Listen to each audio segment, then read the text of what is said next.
What's up, everybody? It's your girl Bonnie Scotch. Thank you so much for clicking on my video today. Okay, I am so sorry that I'm running late. I am so sorry. Um, and I see y'all in here. I am so sorry, y'all. Um, we about to get started. Come in the room, everybody. Welcome. Thank y'all so much for being here with me. Happy Saturday. How's everybody feeling? Y'all, one of my nails just came off and I was like, girl, like, why is something always got to happen before I'm about to do something, child? Let me just get this nail. So ghetto. Let me get this nail on, honey. All right, I see y'all in the room. Apple Charm, thank you. Nikki A, Kahara, Desmond, UKN Wayne, Ayana J. Thank y'all so much. Oh my God. Y'all are so sweet. I literally just hit 5K this morning, y'all. Actually, I woke up this morning and I was like, I think I hit 4,994. And then I rolled back over. I went back to sleep. And then when I woke up again, it was at 4,997. And then I went back to check again, 4,999. And then I tipped over. So I knew I was going to tip over today. So I'm so happy about that. But it's crazy because yesterday when I started the day, it was like at 49.69. When I did that Kiki Palmer video, the day after. So what I just found was so interesting was I only saw like 20 new subscribers for that video, but I don't know where the others came from. So I'm just like, did somebody on another channel shout me out? Did somebody else shout me out and send a whole bunch of people my way? Either way, we here. We at 5K. Thank you, Ayana. Ayana said, congratulations, beautiful. You consistently deliver quality, unique, hilarious, and thoughtful content. This is only the beginning. Oh my God. Thank you.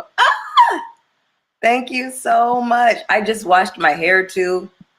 Y'all can see my new growth. I need a relaxer, child. I don't know what I'm doing with my hair this weekend. Congratulations, Bonnie. Hi, Chad. Hey, Vanessa O. Hey, D. Nicole. Thank you so much for joining. Hey, Peanutters. Hey, Angelique. Thank you. Thank you, Mr. Know-It-All. Thank you, Jameer. Lexi. Cami Bella. Josh TV. Thank you, babe.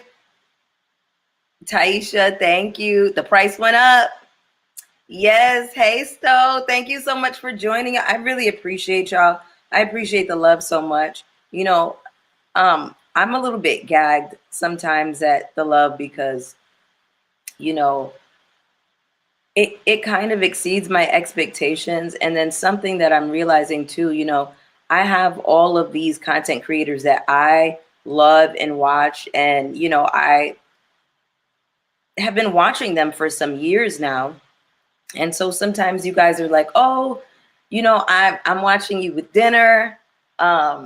Or some of you will tell me, I was going through something really hard. You all were like having some experience and you're like, your videos got me through that tough time. And it just is so wild to me because that's how I feel about other content creators. And then for you all to express that to me, it's just like the most wild full circle moment that I've ever had. But I really appreciate y'all. And I don't take for granted that I have been, how should I say this? I have become like a part of you guys' lives, like a part of the ritual, those of you who are waiting on my Married to Medicine and my RHOA reviews. Like I can't believe that. So it's really amazing. As y'all can see, I'm really struggling with this nail, y'all. Like, oh my God, this is so embarrassing. Anyway, I'm gonna let y'all come in the room. Hey, Raina, my moderators are here. Yes. Thank you, boo. I mentioned you on Scotty's channel and Jeremy responded, not saying it's me, but I did. Thank you. It could have been. It could have been. Thank you so much, though. I appreciate you. Hey, Hot. I see you, babe. Hey, Brittany Citizen. Thank you so much for joining. You're going to keep growing. You heard. Thank you so much, Wayne. I appreciate you, boo. Okay, so we're getting started already. Oh, Lord. Cami Bella said, excited to hear you talk about Cynthia's weird self. You know I have thoughts. I actually started to, well, I recorded a video yesterday. And then after I recorded it, I kind of, I changed my mind. When you get new information, it's okay to change your mind. This nail is going to drive me crazy. This is going to drive me nuts, y'all. All right, let me see who all else is in here. Kathy, congratulations. I love hearing fresh voices on YouTube. Thank you so much, Kathy. I appreciate you. Okay, all of my moderators are in the building, period. Jameer, Ariel, Raina, shout out to y'all. I have the best moderators in the world. Every time I go live on my premieres, whenever I join the chat, you all just have the best energy, So I would imagine being on the outside and coming into the space, everybody just feels so welcome. I really appreciate the way y'all moderate the space. I really, really do. So thank y'all so much. All right. So who are we going to start with? Let's start with the oldest news first, which is Shamea and her mama. I think it's so smart of Shamea to have a YouTube channel. By the way, I think it's a great move. I feel like she's taken a page out of Candy's book and she started her channel, and it was so smart of her to do that. I don't know how long she's had the channel. I think it was before the RHOA premiere. But, she's been adding things on that channel here and there. She's doing a little bit of vlogging. She's giving some opinions. And I have some things to say because her mom was on her channel the other day while she was cooking. And she shared her thoughts and opinions on 2 episodes ago when Miss Diane, was pretty much calling Shamea. Now, I didn't like this. I know it's a phrase, be careful of the dog that carries the bone. But I didn't like that she said that. You know what I mean? Like, you've been knowing this girl since high school. You know her pretty well. I just think that it was super insensitive. And it's like, I'm with Shamea's mom. Like, don't refer to my daughter as a dog. Don't refer to nobody that I care about as a dog. Like, I get that it's a figure of speech or whatever the case is, but absolutely not. What's over here?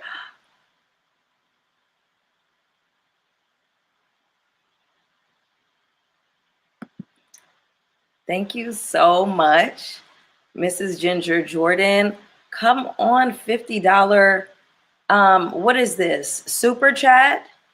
Thank you. You get me through my days. I love your intelligent commentary. You have a gift only up from here.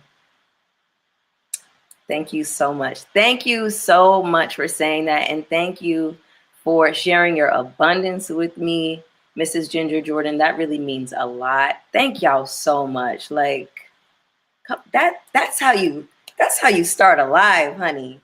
Yes, ma'am. Hey, Jenny, I see you in here, babe. I'm watching while I cook, but I'm here. Congrats. Gonna have a drink and toast to you. Thank you, boo. I appreciate you. Big up to Miguel them Bonnie. Big things are going. Yes, exactly. Thank you, boo. I really appreciate you. Please. Oh, okay. All right. How do I interview Bonnie though? Hit me up. You know my socials. You know where to find me. I'm not hard to find. So I'm happy to do an interview. All right. So Shamea and her mama. Back to that. Now, whenever Shamea's mom was addressing the situation with Portia, she is basically saying, me and Diana have been friends for some years. I really didn't appreciate the comments that she had about my daughter. And I'm with her on that. Now, here's my commentary on it, because I feel like Shamea was kind of standing there and saying, I wasn't raised to be a certain way and whatever. Here's how, Shamea, you need to cuss her ass out.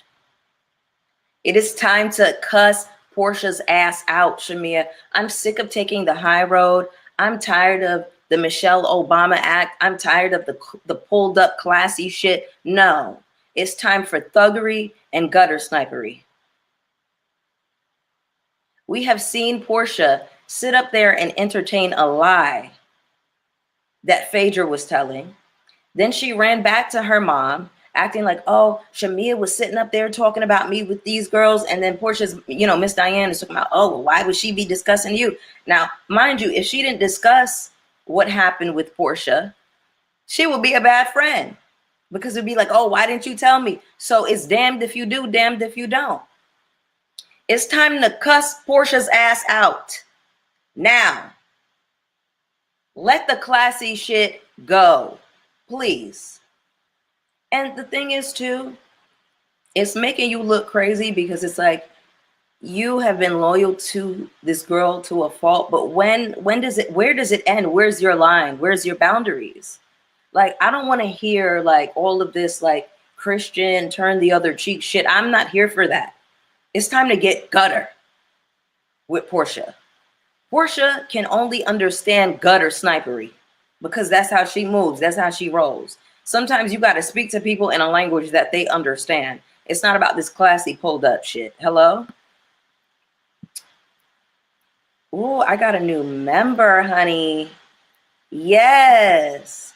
Oh, you know what? That reminds me.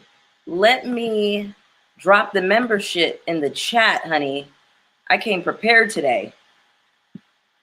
Hold on one second, y'all.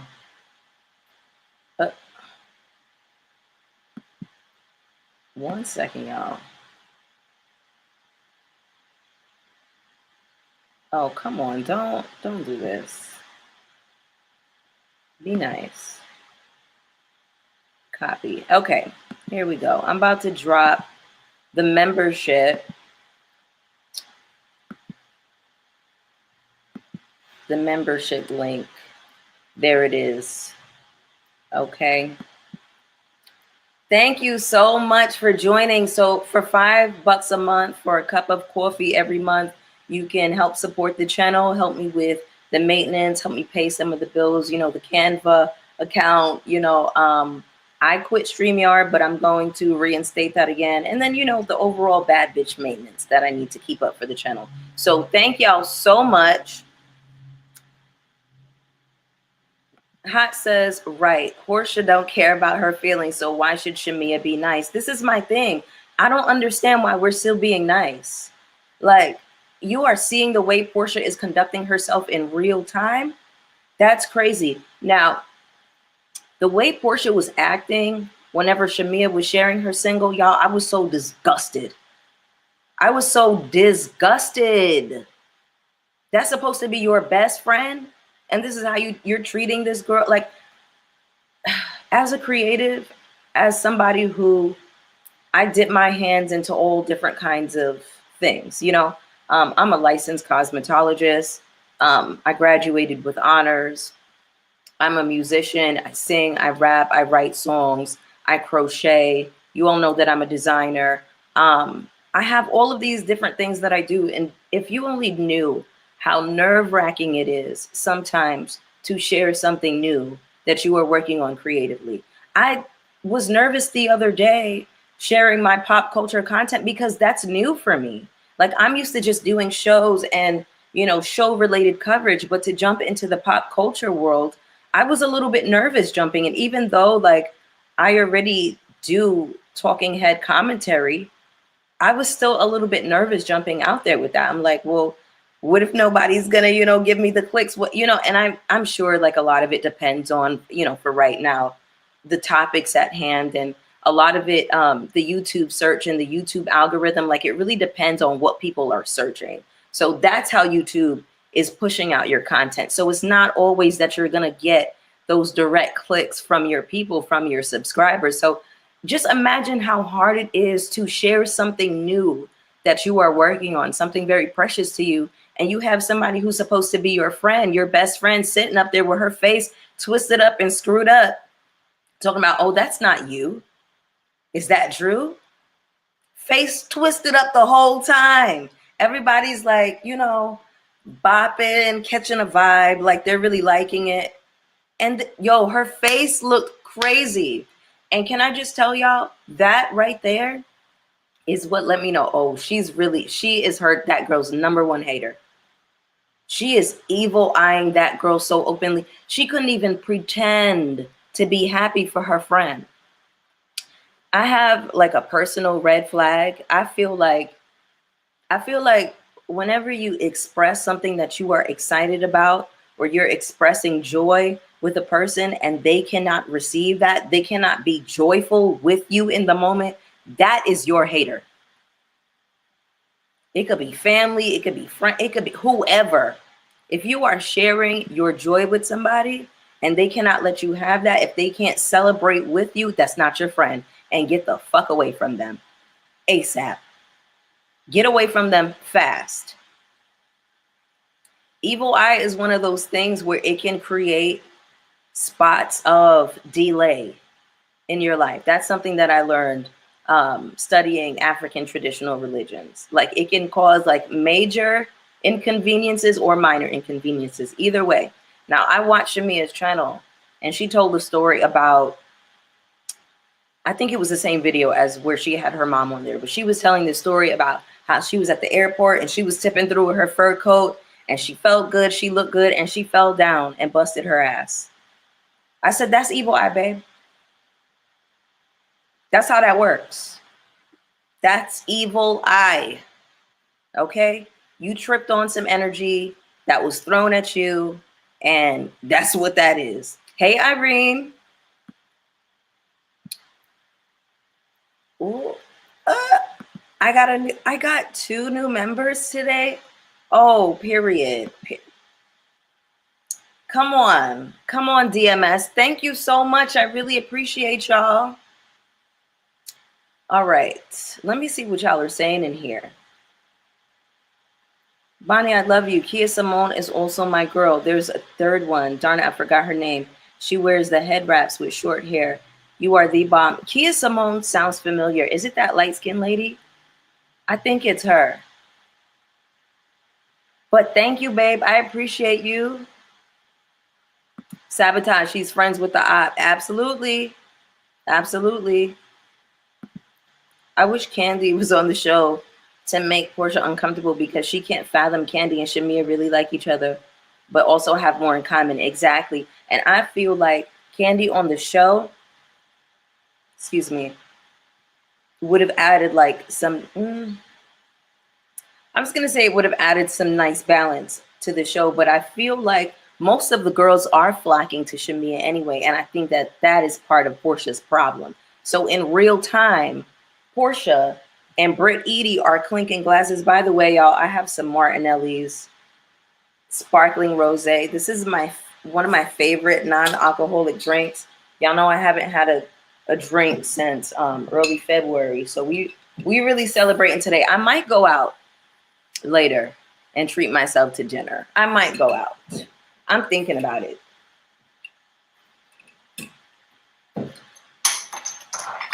Because a lot of the times, whenever I go out by myself, I get incredible accommodations. Like, I've gotten things paid for, you know, didn't have to come out of pocket very much. Like that's just, you know, one of my experiences. Okay, y'all. So cheers. Happy 5K.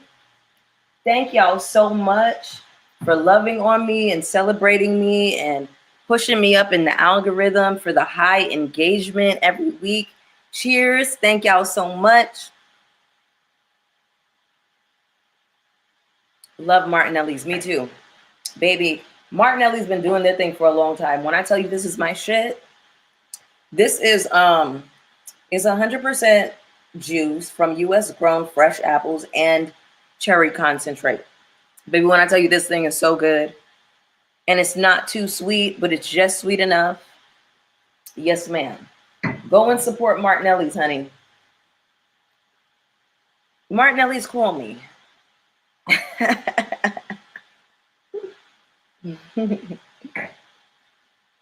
All right, a little free press and promo from Martinelli's. But I just wish that Shamea, it's time to start sniping back. Like you just I hate to see. Oh, and also I started this train of thought, but I didn't finish. So in real time, what we're seeing is Portia and Britt Edie hanging out. Now, it's very obvious to me that, Portia and Britt are hanging out because it's like they formed an alliance. I have seen Kelly and Shamea, going in on Britt on Shamea's channel. So it gives me that the girls don't really care for Miss G.I. Jane like that. You want to be threatening folks and whatever. Like it's not giving all of that. Now, speaking of threats, I have seen lately people have been digging up this old footage of Kenya Moore going down in her closet to pull out the pow pow and show it to Brandon. I am just not here for the false equivocations. I'm not here for that. Like, please, please. She was telling a joke in her closet with somebody. It's not like in a heated argument, in a heated space. She went and threatened somebody with a pistol and a whip. Look, first of all, a pistol and a whip is nuts.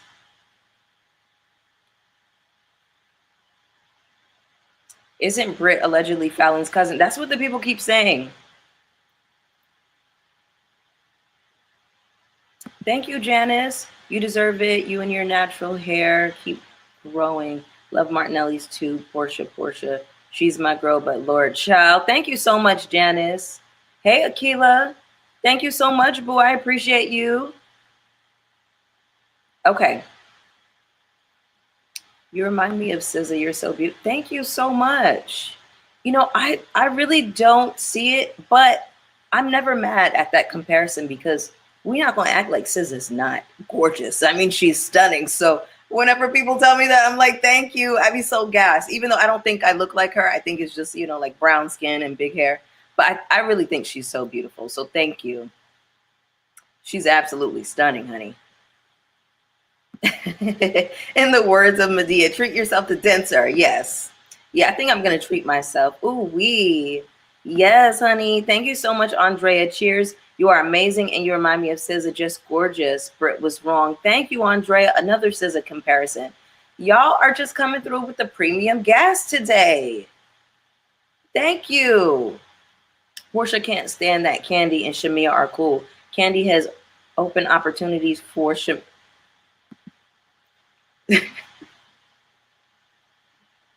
for Shamea and Domino teeth.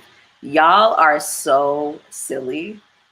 I really feel like y'all are so funny. So like I was saying, we're seeing Portia and Britt hanging out in real time. Them girls ain't friends. Y'all just formed an alliance because y'all are on the outs with everybody and you have nobody to blame but yourself. You have nobody to blame but yourself. All right, so I already talked about Shamea and wanting her to be a gutter snipe towards Portia. Portia being an open hater. Okay, we can circle into Cynthia. Now, I'm assuming that you all have heard what Cynthia had to say. I'm already pretty much maybe like a day or so late. I'm proud of you, Island Girl. I started watching you when you first started making content. It's up and it's stuck. Thank you so much, Monica. Thank you. And thank you to my day ones and people who have been with me early on this journey and stuck through it with me. Thank you so much. GGR, I see that comment. That's shady. That is... Oh, my Lord.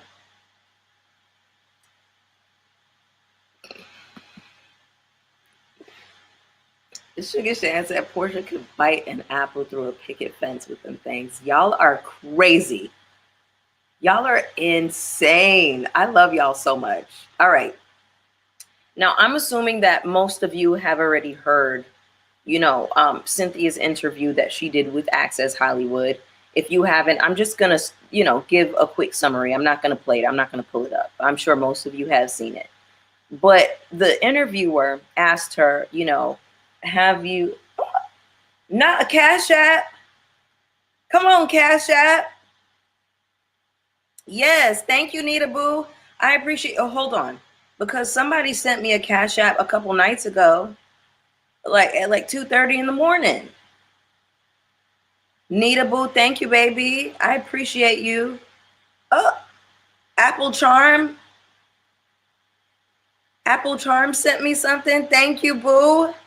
Yes, that was today. I didn't even see that. Okay, and then somebody else sent me something the other day. It was on Wednesday. It says Janie White. So thank you so much for the Cash App. Thank y'all. I really appreciate y'all so much. Y'all are really blessing me today. Y'all don't even understand. Like, hey, Strong Reality. Welcome, babe. Cynthia and her.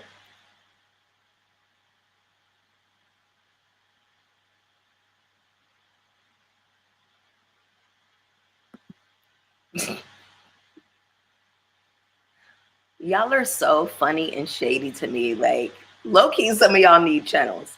Cynthia and her thriller wigs has never been a true friend to Kenya. I saw her for her works when she downplayed her in season 8 and when her marriage to Mike Cheater Hill was ending. Child, we gonna talk about that. Because I have some thoughts. I have thoughts, y'all. Thank you, Hot. I love you. I love you back, babe. Wilma, thank you. I see you in here, babe. Okay. Yeah. Yeah. I agree with this, Andrea. Okay, so let me get into it really quick. So Cynthia, in so many words, when the interviewer asked her, what has your relationship been like with Kenya post the situation? Cynthia let her know, I haven't talked to her since that time. I found that to be really interesting that Cynthia is the only one not talking to Kenya. I thought that was so interesting because in the very first episode of this season, I think I remember hearing Kenya say, oh, well, I hug Cynthia because this is my best friend, which I thought was significant because I've never heard Kenya refer to anybody as her best friend. So I think if she's going to throw that title around, I think it means something, right? I also remember, I don't know if you all have watched Ultimate Girls Trip, but I did.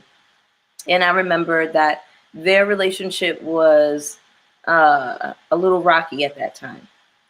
And from what I can remember, details are fuzzy. So please forgive me if I get some of the details wrong. But the girls really took to Kenya. They took a liking to her. And I got the impression that Cynthia was a little insecure about it. Maybe she was a little bit jealous of that, right? I remember they played this game. You know how they play those stupid games where they ask each other questions or whatever.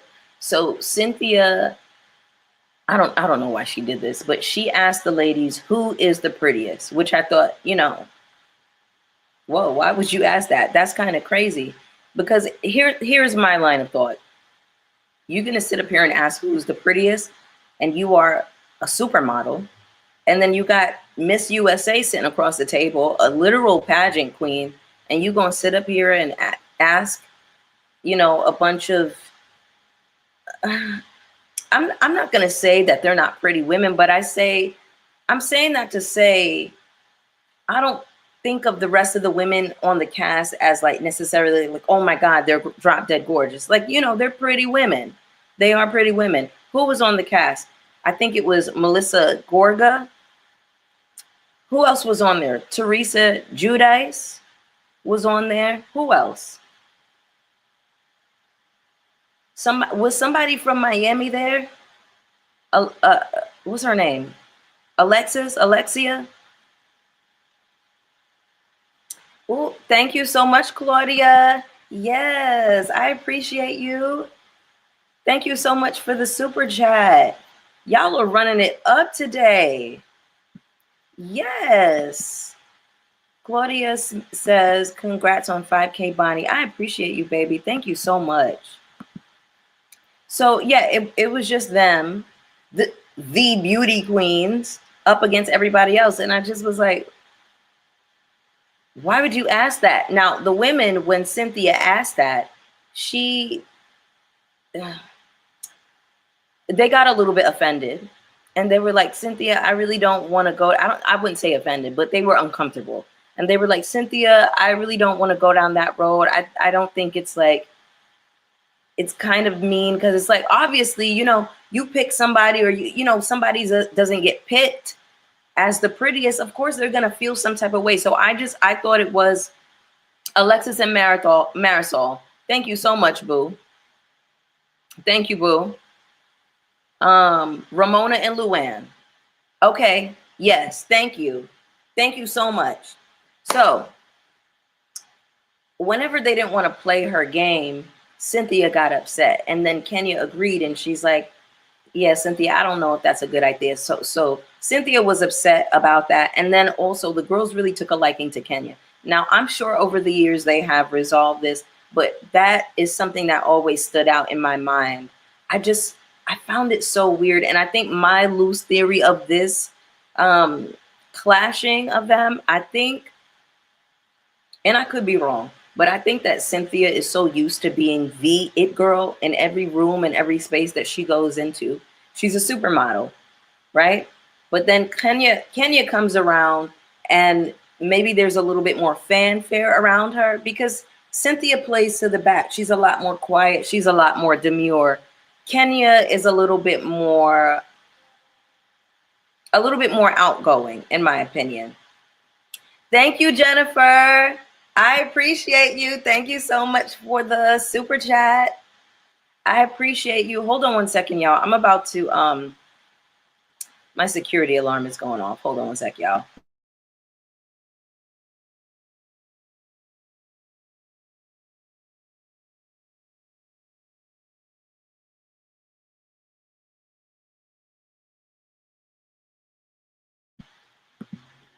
Okay.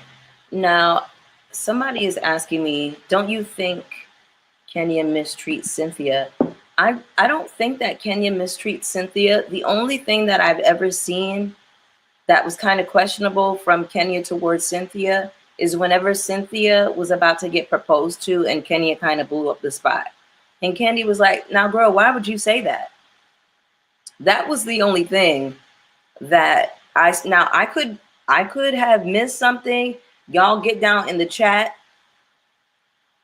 Nobody was coming around. It's just something like at a certain time of the day, like it goes off. If like it'll send you alerts if it's not connected to something, right? So it gives these alerts randomly.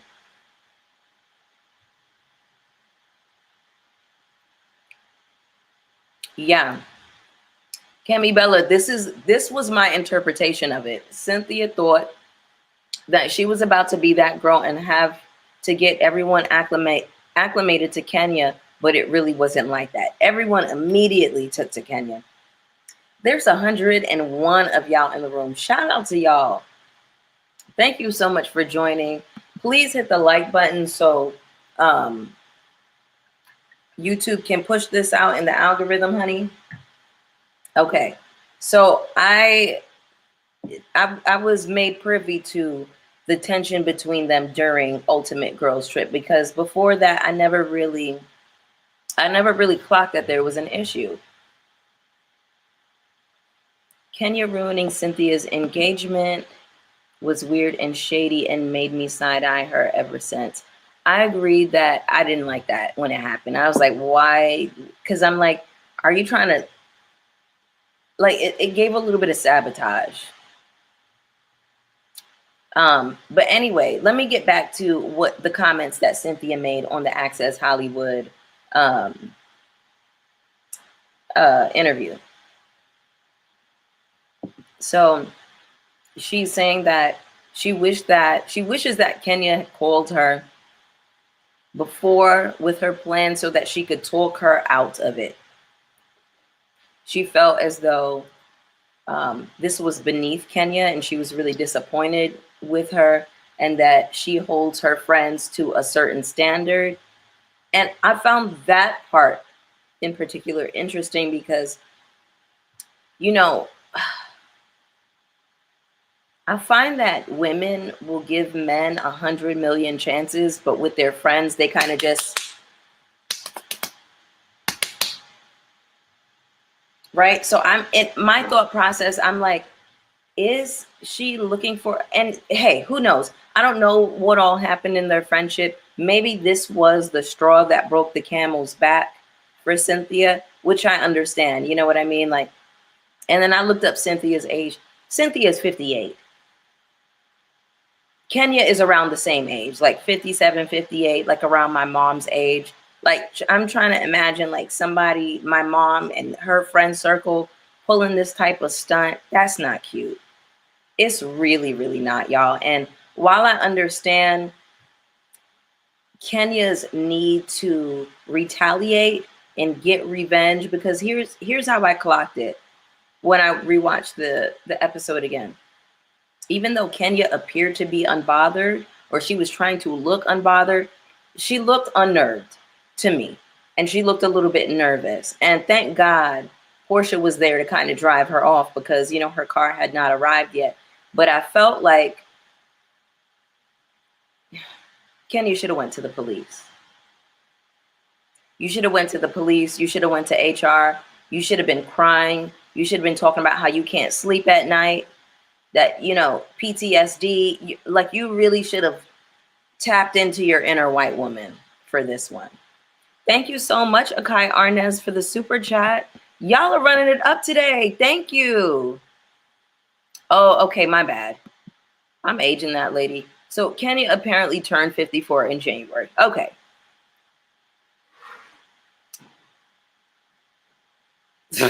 Nana said, Cynthia, shut up. That's funny. Yes, let's get the likes up, y'all.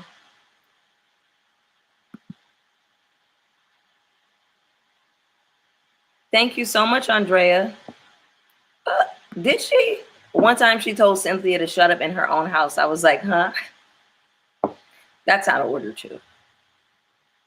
I was actually, sidebar, I spent the night at a friend's house and her husband had said something rude to me. The only reason I didn't cuss his ass out was because I was in their house. That is the only reason I didn't cuss that nigga out. If we had been outside of his house, he would have got cussed out so fucking stink that day, y'all. I was like, let me not act I'm gonna act a fool in here. These niggas want me to act a motherfucking fool. And I don't understand why, because I'm so kind to people. Ugh. And that proposal debacle seemed like a genuinely happy friend trying to make sure her friend was ready. Cynthia went into being close to women on other franchises, and Kenya surprised everyone because of her reputation. Huh. Okay. But yeah, I just thought that it was interesting that of everybody, that Cynthia is the only one not speaking to Kenya. I was like, wow, okay. Now, no shade, but Cynthia is a friend of on RHOA this season. Cynthia has never been my favorite. I never disliked her, but I never went up for her either. She never really gave us anything in terms of memorable moments. The two memorable moments that I remember of Cynthia was, no, maybe it was, yeah, I think it was two. What else is going on? And win a case to Phaedra. That's all I remember. So I'm like, why is Cynthia doing all of these interviews? Like, who is interviewing Cynthia and why? Like, you know what I'm saying? Gets the plate from Akai Arnez. Pass the plate, y'all. Like and subscribe. Congrats, Bonnie. Oh my God. Thank you so much, Andrea. Yes. Thank you. Y'all are really running it up today. Period. Yeah, yes, this was another one. And kicking Portia. Because when Portia attacked her and she kicked her and sent her on her way, I loved that moment. For that, I think that was my favorite Cynthia moment of all time. When she leaned back in. Yes. Yes, ma'am, Cynthia.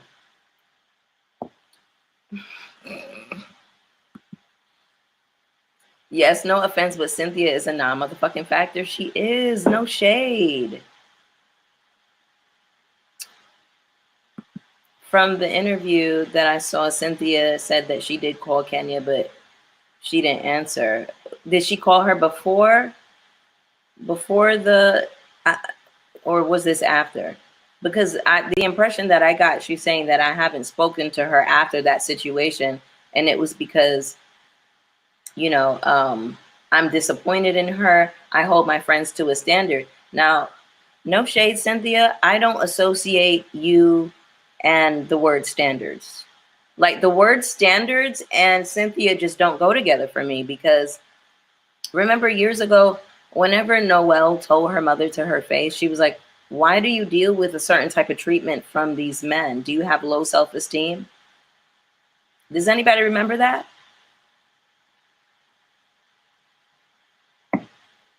So it's like you have all of these high standards for friends, but none for the men that you date? None for your boyfriends or husbands? What are we saying here? What are we saying? Okay. Cynthia is iconic for being a supermodel and housewife with a friend contract. And Peter, LOL. Yeah. Supermodel, yes. That's cute. The friend contract thing made me cringe. The friend contract thing with Nene, I just wish she hadn't done that, because that looked a little bit, I don't know. I didn't really receive that well.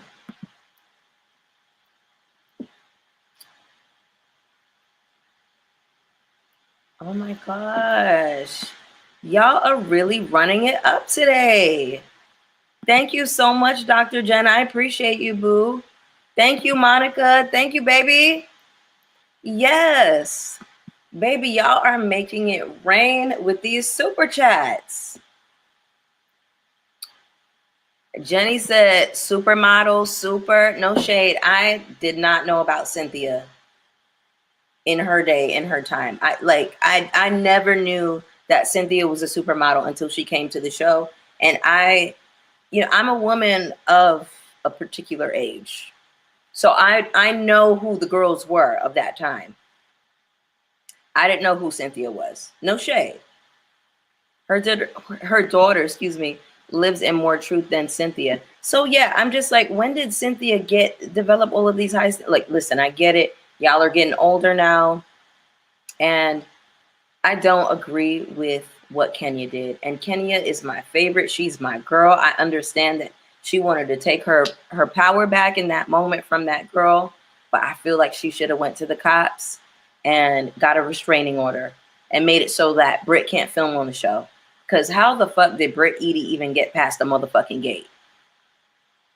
We don't even know what her man does for a living. This is housewives, right? These women marry men of status and live these opulent lifestyles. So how did you get yours? Then you tell us that your daddy died and that you had to crowdsource to pay for his funeral. That's crazy to me, because Erica De Niro TV said this: if you're dating Rick Ross, you're not dating him for fun. You're not dating him because you're attracted to him, because you genuinely like his personality. You're dating him because he has money. You're dating him because he has money. Let's be very serious. Let's be real, right?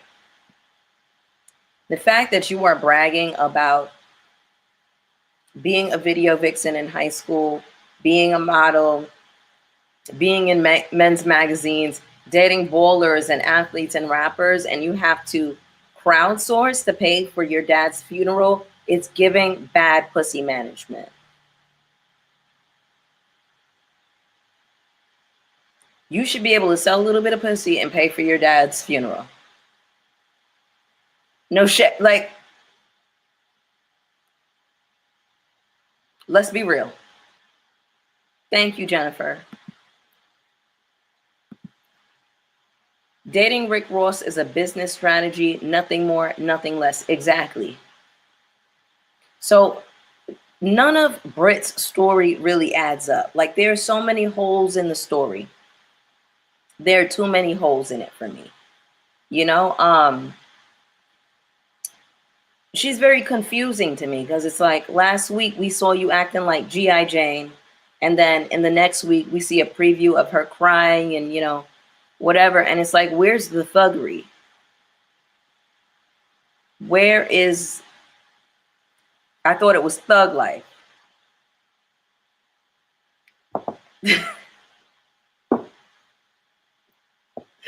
Oh my God, y'all are insane. Why would you say that? A strong reality? Y'all are crazy.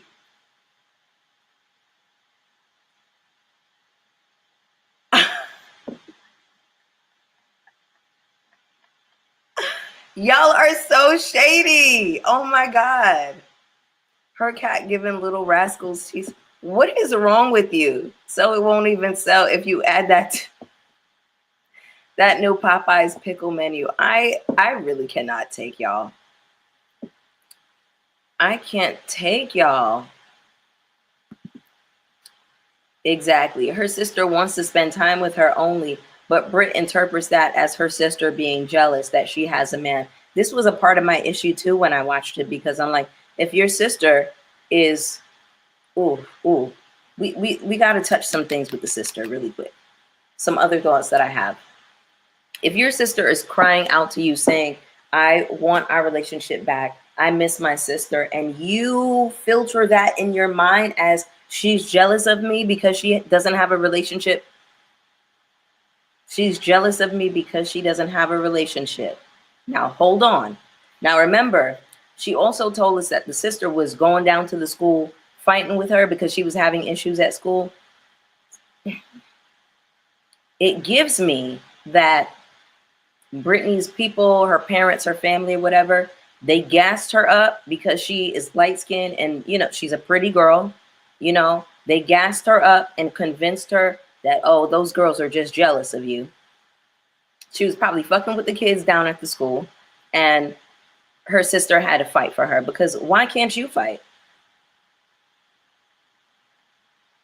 Just last week, you was a gat-toting, pistol-holding nigga on your damn street, and then next week we see you crying. So which one is it? Which one is it? So I think she has this thing where her family has gassed her so much where she filters in anything that is not favorable to her. Anything that doesn't go along with her narrative, she filters it in as jealousy. Then she was telling us all in the beginning of the episode, oh, I don't, you know, I have trouble making friends with women. I don't really have that many friends.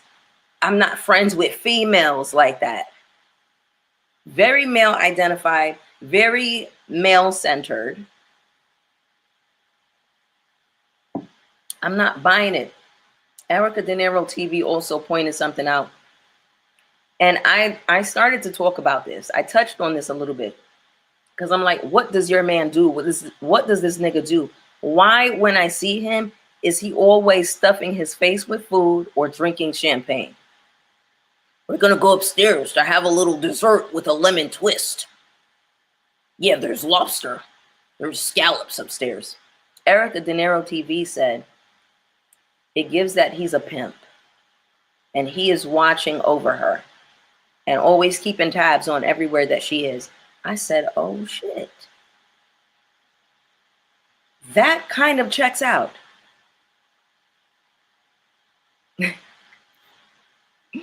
Y'all are so funny.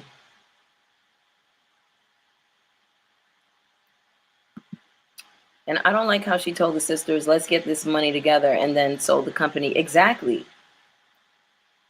She is weird. She never popped any cap. You're silly. A strong reality. Where is your scooter? Come on. Shout out to Nene Leaks. Brit is too bad mind for real. Her and Portia seem to be raised similarly in that everybody is jealous of me energy. Exactly. Ooh. When on RHOA have we seen a husband come between two sisters before?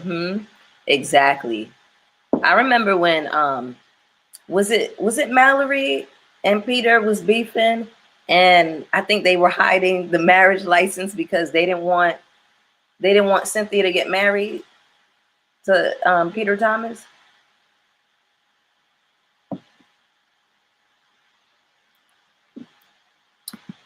I'm not making an opportunity to talk to my sister. That ninja would have to take a walk. Exactly, because I'm like, if I'm sitting here having a conversation with my sister, why do you need to be around? It gives pimp. The way he's always like conveniently around. If they're okay, remember when, at the dinner, all the girls were like, we in the hood. And I didn't even like that they was doing that shit. Talking shit about the restaurant, especially Portia. Oh, what are these yam bites, collard green bites? Just as classist and egregious. That's your culture, Miss Thing. We love yams and collard greens. What are we saying here? What was I about to say before I started dragging Portia? Let me go back through the Oh yes. And Ralph coming between Drew and Miss Allison. Exactly. We have seen this narrative play out where the man puts a wedge between the sisters. So whenever that happens, that's something that we got to watch. Oh my God, I lost my train of thought. I'm so annoyed by that. A drunk pimp. Y'all are so funny.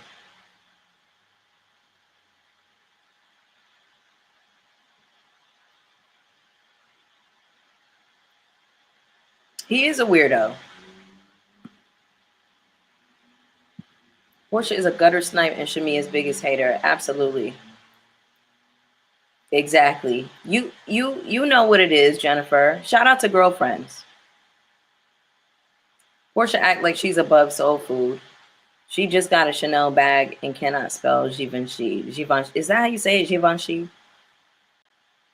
Congratulations on 5K, boo. Keep up the great work. Thank you so much, Chef Don Don. I appreciate you. I'm so mad that I lost my... Oh, there it is. So, they're in Bankhead or whatever, which I'm guessing is a little bit of a ways from where they tend to film or where they tend to be. He just happened to be there outside. It's like, I'm assuming that everybody drives their own car to the spot, or you might, carpool or whatever the case is. Like, he was there. He was there already.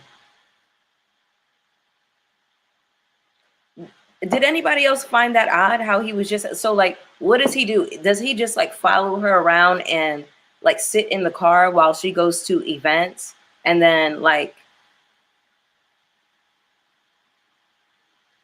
that is so weird. That Croy treatment.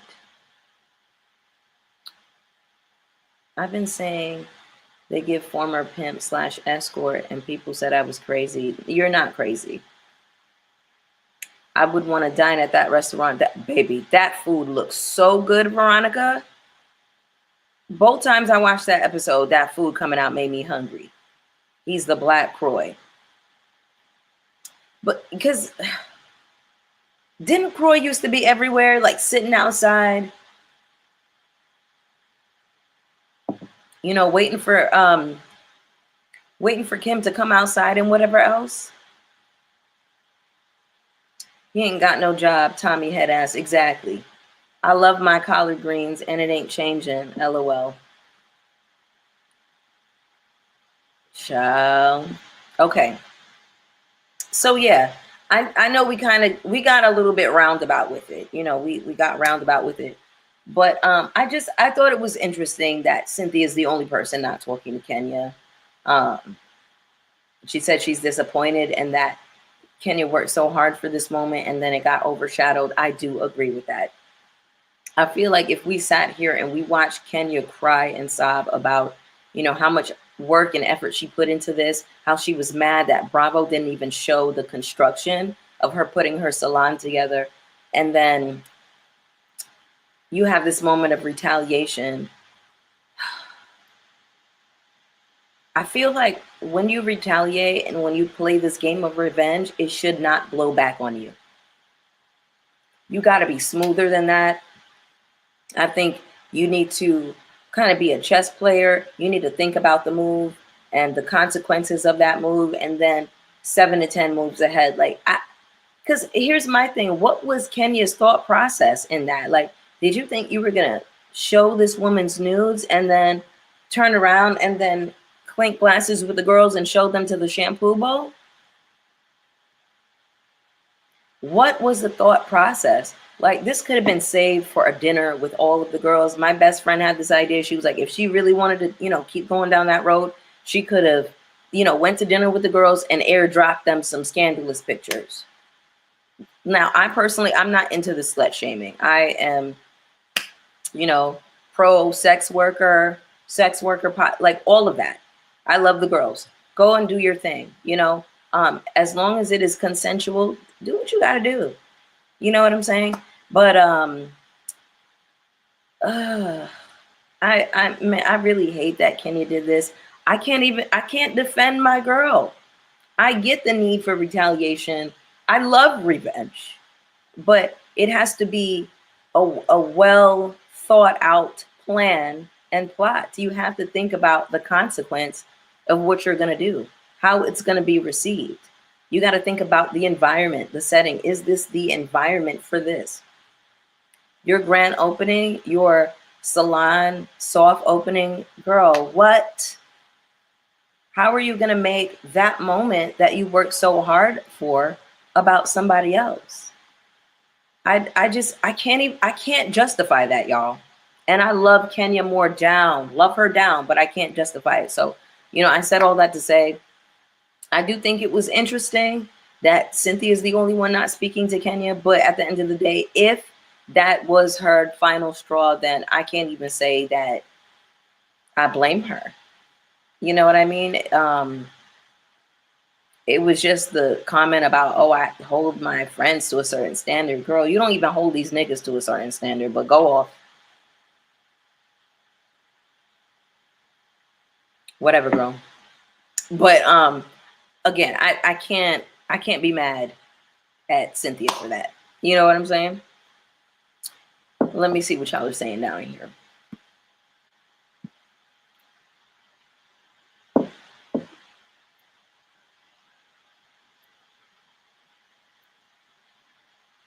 I think Kenya wanted to trigger Britt enough to get her to do something that would get her fired. Unfortunately, that backfired. Ooh.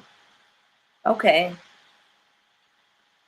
And this whole, the question of whether or not it's RP, it is. Because even though it may very well be public knowledge, hey, like she could be, a PORN star.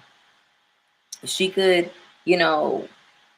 have, a spicy side or something like that. She could be one of the OF babes or a cam girl. If you are sharing it with the intent to cause harm to somebody, it is RP. It is. So that absolutely was not cool. Bonnie, I asked this on Rodney's page. Do you think they say Kenya down because she said she wasn't going to be the villain anymore? Wait, run that one by me again, because I don't know if I am interpreting this question the way it's intended. But I think that it's so interesting because Kenya, when she came, and as I'm watching her this season, she's a lot softer, and she has been softer since Brooklyn came around. She's softened so much since she's become a mother. So I wonder if that's like something intentional on her behalf, where she's like, I have this daughter now and I have to change, you know, um, kind of like my persona. You know, I have to make some changes. So I feel like that was kind of deliberate on her behalf. Let me see what else is being said here.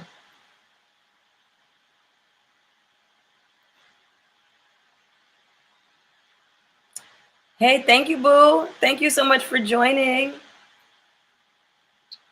I see you, babe. Okay, I feel like I always mispronounce your name. I think the D is silent, right? I think the D is silent, Jabril Saul. Thank you, baby. I appreciate you. She wasn't. And this shocked me that Kenya wasn't thinking this full out, because I think that Kenya is really smart. And I think she's really calculated. Like, can I tell y'all, whenever she pulled that stunt at Marlo's event, whenever Marlo was this is what you're referring to, selling used wigs. Whenever Marlo was selling those wigs and Kenya came through with that damn HBCU band talking about Kenya more hair care, y'all, I kid you not. The first time I saw that, the first time I ever saw her do that shit, I think I laughed at it for maybe like 5 minutes straight. That was some of the funniest shit I've ever seen on TV. She did it so casually, and she walked in like, hey y'all, how's everybody doing? And she has people in the event passing out her hair care products. I thought that that was the most sickening shit that I had ever seen. I think that moment might have been what won me over with Kenya. I mean, when you talk about stunt queen, that reigns. So I'm just like, that's how it's supposed to be. You show up to somebody else's moment, fucking their shit up. You don't do it at your own spot. You don't, again, retaliation is not supposed to blow back on you.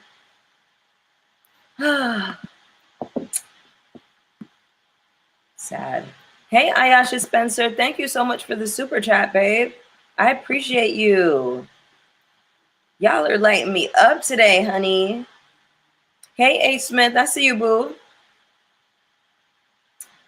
That stunt made me want to buy her hair care line. Exactly. So I actually purchased a bunch of Kenya Moore stuff the other day. I got her shampoo, her conditioner, and her hair mask. Now, I tried to get the serum, and she has like an edge booster, like it's supposed to help your edges grow back. I tried to get those, and they were unavailable on Sally's and CVS. So I'm going to try to go out and see if I can find it, and see if I can like order it from somewhere else, because I want to get the full line. Now, I'm not going to get the supplements. I'm not going to get the pills, but I just want like all of the hair care so that I can, you know, try it and do like a thorough review. It was all on sale. It was all reasonably priced. Her price point is, you know, in alignment with most of what we would see at the drugstore. So I wanted to support the doll. But I do want to get the serum and the edge booster. It's not, is it an edge? I don't think it's an edge control. I think it's supposed to like stimulate edge growth. I use both Kenya Moore hair care and Sacred, and honestly, I love them both. I love her leave-in conditioner as well. I have seen so many good reviews about her products, Kemi, and I've seen a lot of good things about Sacred. Now, the Sacred price point is like, it's a little bit up there. But everybody that I have seen use Sacred say that they really love it, and they love the way it makes their hair feel. And one of my homegirls said that the Sacred drops work for hair growth. The restorative mask is awesome. I can't wait to use it, because I just noticed some split ends this morning, and I haven't seen split ends on my hair in some years. So I'm like, okay, something needs to be done. I need a trim, and I need a hair mask. Hey, Santana. Hey, boo. Y'all, follow Santana's channel. I cook like your mother. She says sacred is good as fuck. I did see when you posted that on your stories. I use the conditioner as a leave-in. Okay. The price point is high, but it lasts long. Okay. So it's worth it. Kenya's is organic. Sacred isn't. I don't change my hair products too much, but I'm going to give it a twirl because you said it's good. Yeah, let me know what you think. Okay. In the opening, the girls were discussing how Bankhead was an unsafe area. Britt said that her husband would drive her there and wait for her. Okay. Okay. Thank you for that bit of information. KP, I appreciate you. If you try Sacred, get the clarifying, hydrating shampoo, deep conditioner, and hair mask. Okay, noted. Thank you, Kemi Bella. The Sacred line stripped my hair of moisture, but I did like the hair oil. Interesting. As a hairdresser, I didn't like Sacred. Interesting. Rosemary, peppermint, castor oil, and mix it all if you need. Okay. I recently obtained a 1993 copy of Jet with Kenya Moore cover. Congrats on the subscriber milestone. Thank you so much, H. Smith. So can I also talk to that a little bit? Because I talked to my best friend about this, and I have a little theory in my mind of kind of, the dynamic at play between Britt and Kenya Moore. Okay. Let me just run this by y'all. Walk with me. Thank you, KP. I appreciate you, baby.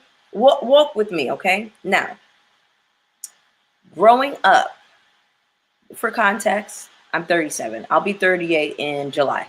Okay. So for context, growing up, Kenya Moore being crowned Miss USA, I remember that happening when I was a child. I also remember her on Martin. I remember her being a video vixen, a couple videos here and there. I think was she on Wayans Brothers? She was on Waiting to Exhale. Kenya Moore had been doing things, right? She really turned her beauty into success for herself, okay? Kenya Moore, by all standards, was absolutely a sex symbol of that time, okay? As a grown woman, maybe I was like around 20, 22, 23. I had this boyfriend, and he literally had Kenya Moore as his screensaver. It was a picture of her in a cream dress, and she's kind of like leaning over, and her nipples are hard. Gorgeous picture. Very sexy picture. But I remember my boyfriend, he had this, like it was on his computer, the screensaver of Kenya Moore.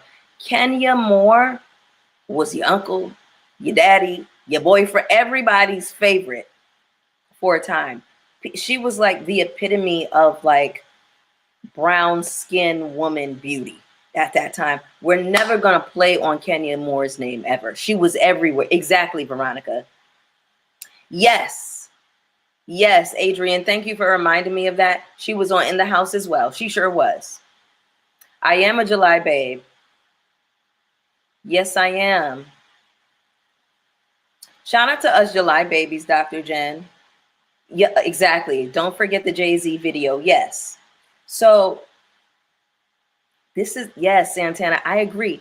Kenya Moore, she doesn't look that much different than what she did in the 90s and 2000s. Like, it blows my mind, actually. She is still very, like, if she wanted to actively, like, be in that lane of sex symbol and not, like, entrepreneur, businesswoman, she very could still ride that wave. Like, she's still every bit of gorgeous. Body is, like, everything, right? Here is my personal theory about what's going on between Britt and Kenya, all of those things considered, okay? Kenya has made a living, made a reputation being a sex symbol, being in that space, okay? I have heard my ex-boyfriend talking about how big of a crush he has on this lady, whatever. You know, I get it. She's a gorgeous woman. Now, how old is Britt Edie? Let me look up her age really quick. Because I feel like Britt is around my age. Britt.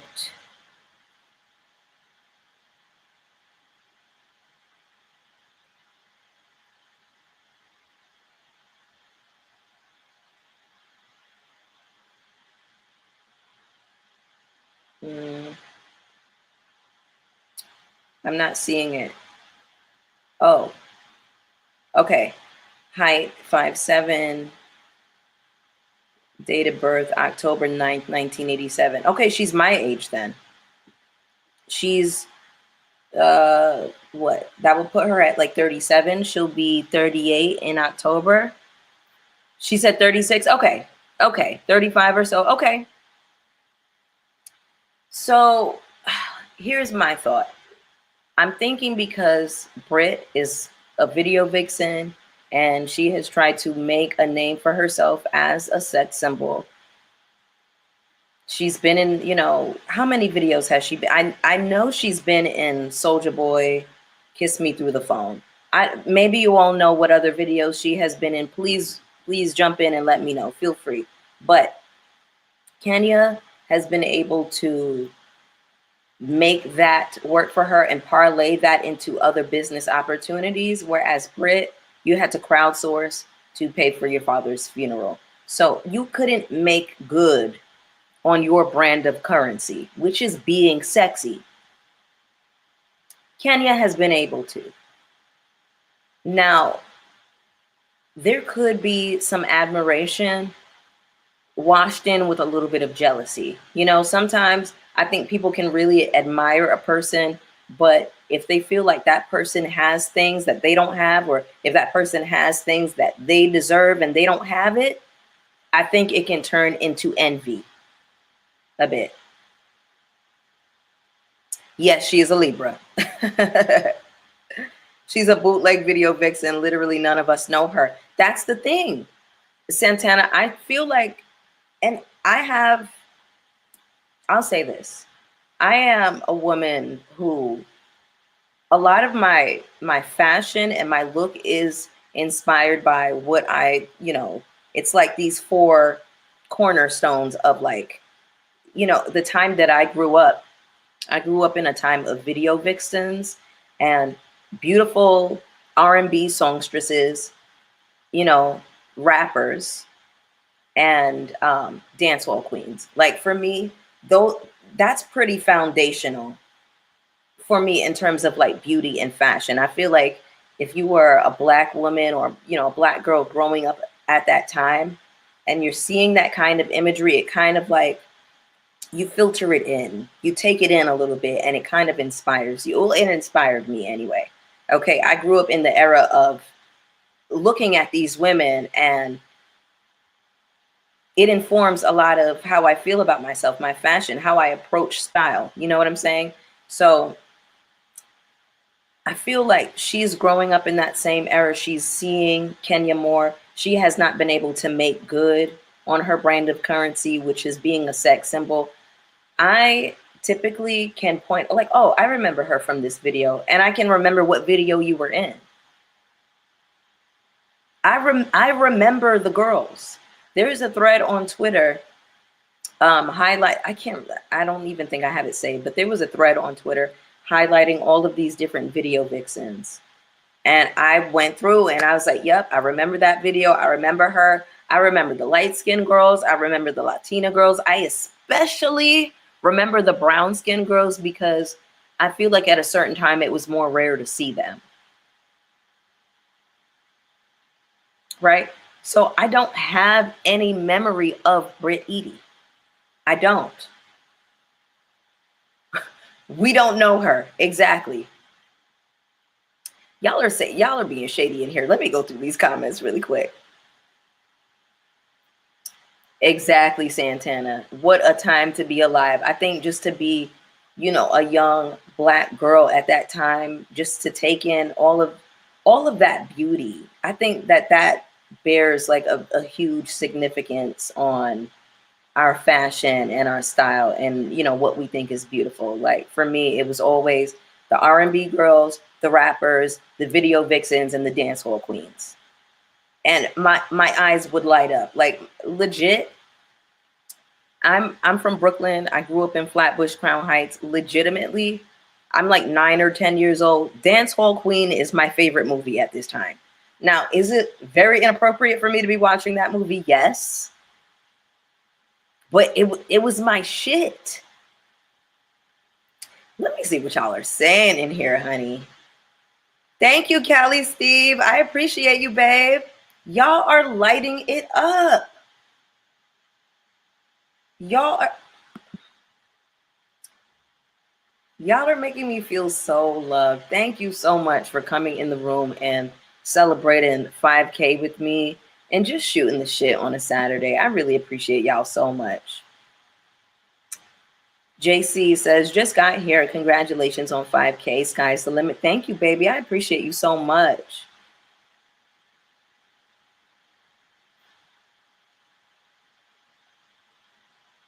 I agree with this take, H. Smith. Yep. I agree with this too, Santana. And it was a time when everybody had a different face and they stood out. Absolutely. It was all different kinds of beauty. You know, like we had the natural girls, we had the relaxed girls, like we had a little bit of everything. We had different body types. Everybody didn't have big titties and a BBL. Like it didn't give that. Like some of the girls just were like very pretty faces with average bodies. Like your regular everyday woman, but just very pretty. Even like the babes in the neo soul videos, sometimes they would have like the corkscrews, the bantu knots, the froze, whatever. Like everybody had their own brand of beauty. Like everybody was just themselves at that time. And it was just, I don't know. I really feel like everybody feels like this, but I feel like I grew up in the best era with the best music, with the best imagery, because you have to keep in mind the 90s was the first time we are really seeing Black women in that light, in media, in that way. That was the first time we were really getting a chance to see that. So they were actresses and singers. 1987. Okay. The video vixen changed after Superhead. You know,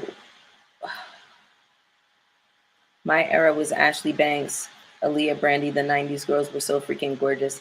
Yeah, like, so the video vixen thing, it kind of got interesting a little bit later, right? Because we saw varying shades of beauty, but then I started to remember, like, when they ushered in Buffy the Body, and it was like a notable difference in how she was treated. And I just felt like some of the darker girls with certain body types, like they were more sexualized, whereas like the other girls kind of had like storylines. Like, I mean, yes, they were all used as sexual objects, but I just felt like Buffy got treated a little bit different, if that makes sense. Y'all, we done went off on a tangent. We went down the road. But anyway, back to my theory. I just feel like there is some insecurity with Britt and Kenya because Kenya was able to make good on her brand of currency, you know?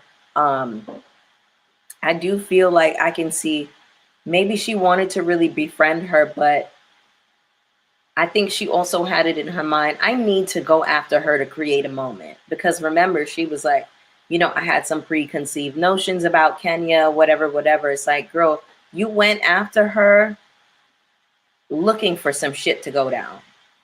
And you got what you asked for. Now, I hate that it blew back on Kenya. I really hate that for her. But that was just kind of my loose theory. I appreciate y'all for really entertaining me on that one. But I just felt like, Edie, we don't know you, girl. We don't know you. Whereas everybody knows Kenya as a beauty brand. If you're in that space, if you're dating athletes and ballers and what, like, you should have been able to make something out of that. And then to talk about how you got into insurance, and girl, please, baby, please. Now, remember at that time where she said she met Mike and they got married around, I can't say certain words because YouTube doesn't like it when you say, the P word of 2020. Let's say Coviana. Whenever Coviana happened, folks was applying for them PPP loans, and a lot of folks was getting away with it. And they're saying if you apply for a PPP loan, I think under like a certain amount of money, like maybe under 100K or whatever, because I think people started getting arrested, for scamming or whatever. People started getting caught up, but I think the government was like, listen, if it was under a certain amount, it's a wash, it's whatever.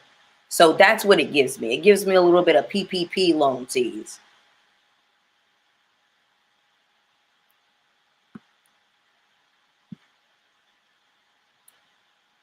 Let me see what else y'all saying here.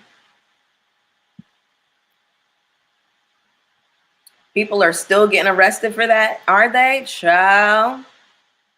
I got to step out. Congrats on your 5K. Cash App coming Tuesday. I appreciate the commentary, transparency, and spirit. Thank you, baby. I appreciate you, and thank you in advance.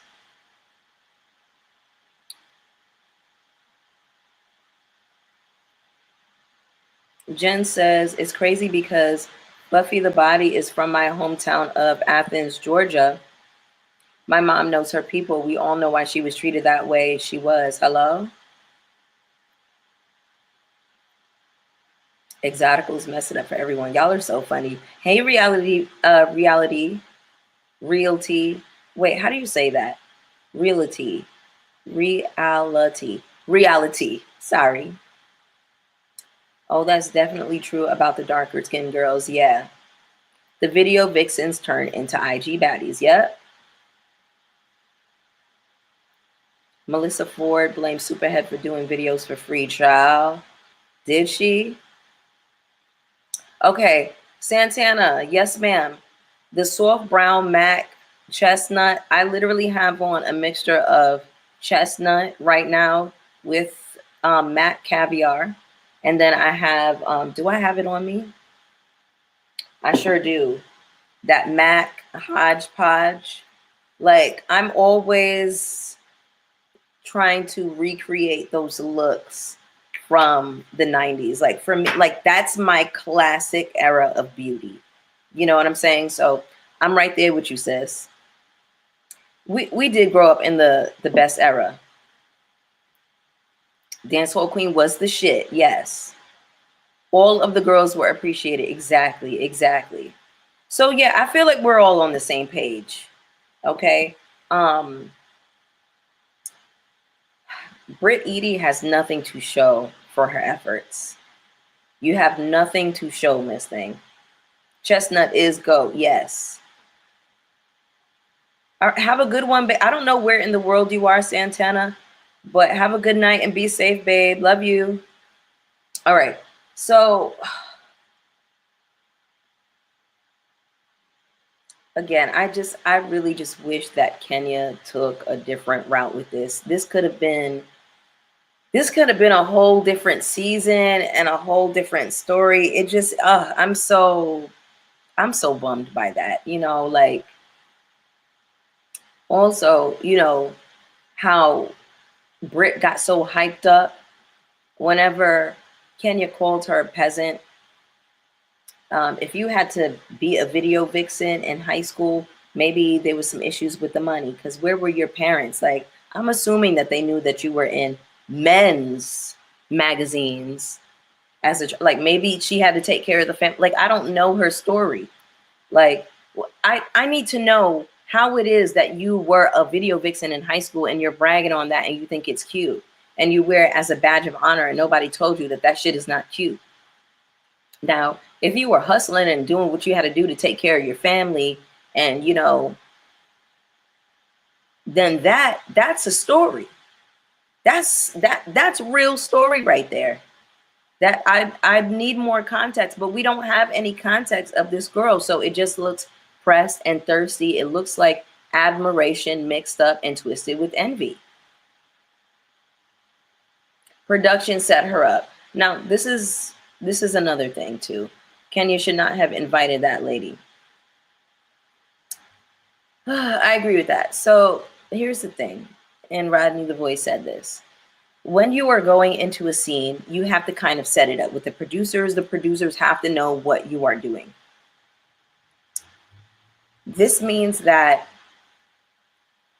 it is highly likely that the producers went in themselves and printed those poster boards at down at the Kinko's on behalf of Kenya. So they knew what was going on, and they are responsible as well. They're responsible, and their hands are dirty. Their hands have blood on it too. If y'all will sit by idly and watch somebody, first of all, get threatened with pistols and whips, and then y'all set up a scene where somebody can do RP, y'all hands are dirty too.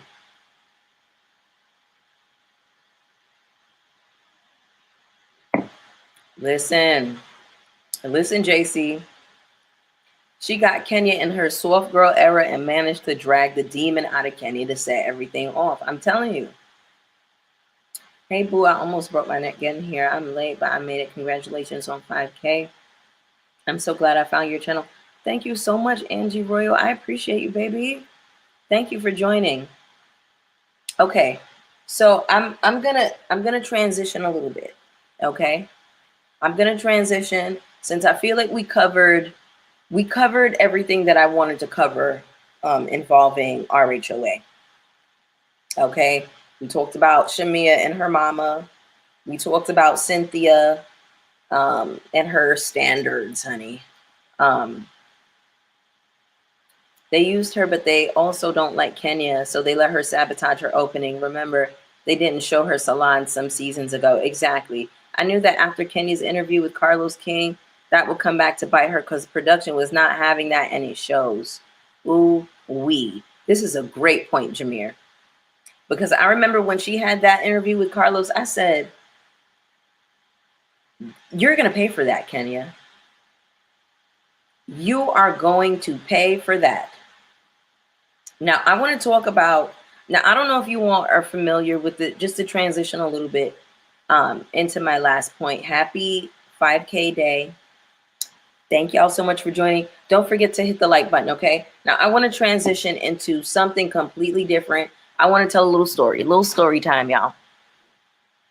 Okay, now, there is a content creator. She is on YouTube. A lot of you may know her. She goes by Peyton Marie Charles. So I don't follow her, but I'm familiar with her channel. My best friend loves her channel. She loves her YouTube vlogs. I think that she's really funny. She's got great personality, and she seems like a really cool chick. So anyway, I was watching her TikTok, and she told this story in 2 parts about this man that she had been dating for 7 months. And she finally just showed the man's face on her channel. And somebody had reached out to her on TikTok to let her know, like, oh, you know, I've been sleeping with this man. You know, we've been having unprotected sex. He was just here, you know, we just messed around on Thursday. He was just here, whatever, whatever. And the girl was in her comments, and she was like, well, damn, like, why is she, you know, in the comments and not messaging me? Turns out the girl had been trying to message her for a long time, and she just didn't see it until late. So isn't that so crazy too? Like, she finally, you know, shows the man's face, and then somebody comes out the woodwork talking about, oh, you know, I've been fucking a nigga. So anyway, cool. She confronts the dude, and he lies about it top to bottom. Lying, talking about, oh, the girl is a stalker. I don't know who, like, she's just crazy, you know, whatever, whatever. So turns out Peyton is saying, anytime me and this man argued is when they seem to have clicked up. It was just like, you know, I was the girlfriend and she was the side chick. So anytime they fell out and argued, those were the dates that corresponded to the times that the girl said that she had seen him or whatever. Or like the week that she was on her period, the girl was like, yeah, I was with him at this time or whatever. So Peyton said that, you know, she got screenshots from the girl. She got all of the information. She got all of the tea, everything that she would need, right?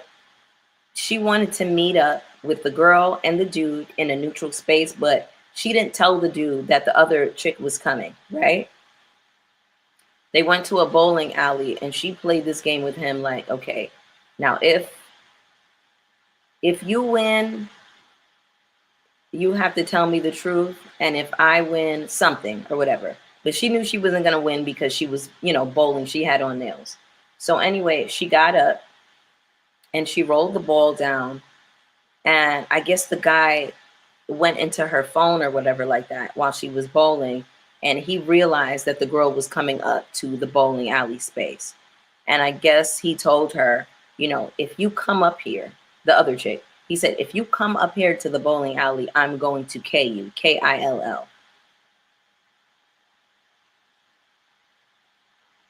The girl gets to the place. Peyton says that they was tussling. The guy took her phone. He broke it. He took her car keys. He tried to break them.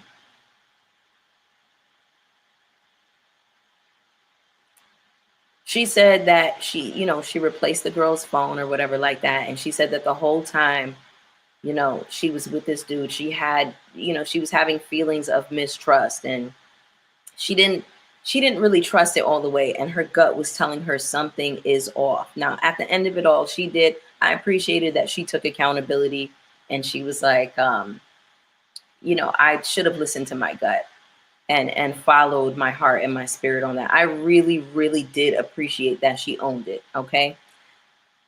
So she said that she didn't realize like how bad of a liar the dude was, because even when the cops came, he was still lying about it, even though she already had the screenshots. So I don't know if, he realized that she had all the information, but she was saying like, this girl was telling me information about him that a stalker would never know. It was like too intimate, these details that this girl, it's something that you would share with somebody that you were intimate with. Like a stalker would not, like any random person would not know this about you. Okay. Y'all, why do I have like a very similar story? Not that like I met with the other girl or anything like that. So there may be a couple sprinkles of you who knew that I had a blog. I used to have a blog in maybe like '07 to '09. To the point where like every once in a while I would go out and people would be like, oh, I read your blog, that kind of thing. Oh, by the way, Peyton said that the dude is still, he's stalking her. He's outside her house begging for her forgiveness. I'm like, Peyton Marie Charles, you need to get a damn restraining order. Because if that man was threatening to Kill that lady, and he's breaking her car keys and breaking her phone, there's obviously, there was something in her phone that he didn't want you to see. That behavior is scary. She also said that, she was kind of fooled because, they would go to church together. They would pray together. He presented himself as a man of God. Like the title of the video was like, how I found out that my man of God was a cheater or whatever. So I feel like men can use spirituality to manipulate you. They can use anything to manipulate you.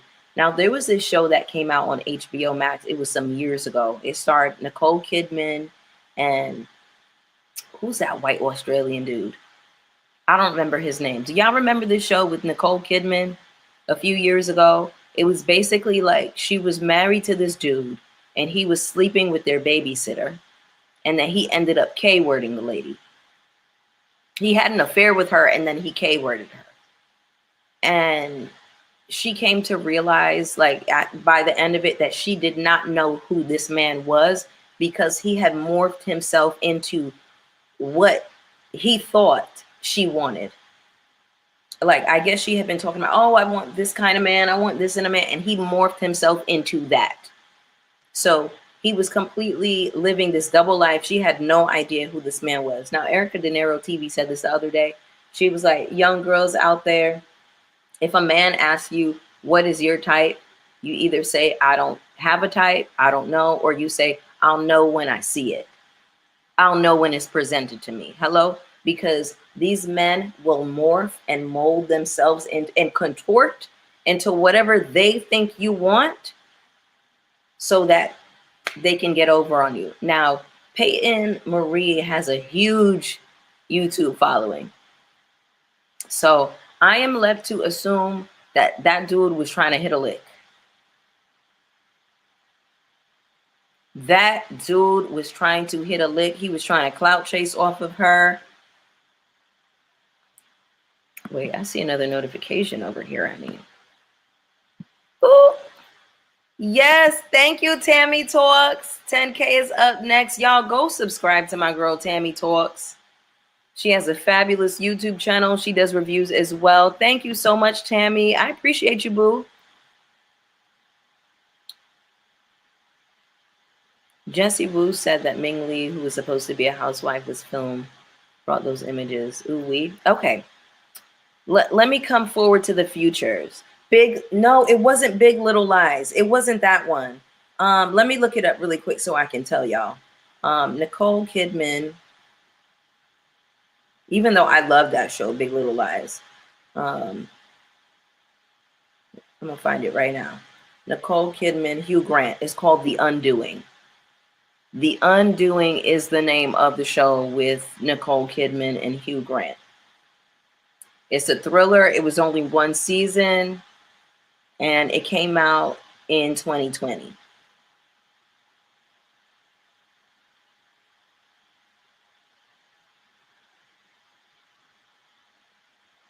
Yeah. All right. So what else was I about to say?